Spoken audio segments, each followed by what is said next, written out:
شروع اللہ کے نام سے جو بڑا مہربان اور نہایت رحم فرمانے والا ہے۔ رسول اللہ صلی اللہ علیہ وآلہ وسلم نے فرمایا، جو بندہ بھی اللہ کے لیے ایک سجدہ کرتا ہے، اللہ اس کے بدلے میں اس کے لیے ایک نیکی لکھتا ہے، اس کا ایک گناہ معاف کرتا ہے اور اس کا ایک درجہ بلند کرتا ہے۔ اس لیے سجدے کثرت سے کیا کرو۔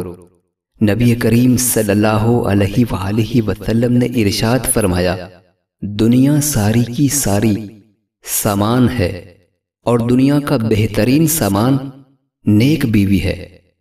رسول اللہ صلی اللہ علیہ وآلہ وسلم نے سیدنا عبداللہ بن عباس رضی اللہ تعالیٰ عنہ سے فرمایا، جو سواری پر رسول کریم صلی اللہ علیہ وآلہ وسلم کے پیچھے بیٹھے ہوئے تھے، آپ نے فرمایا، اے لڑکے، تم اللہ کے احکام کی حفاظت کرنا، اس سے اللہ تمہاری حفاظت فرمائے گا۔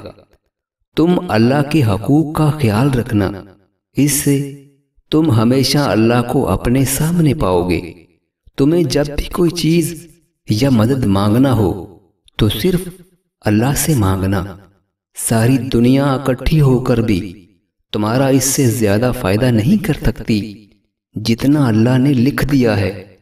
ساری دنیا اکٹھی ہو کر بھی تمہارا اس سے زیادہ نقصان نہیں کر سکتی جتنا اللہ نے لکھ دیا ہے۔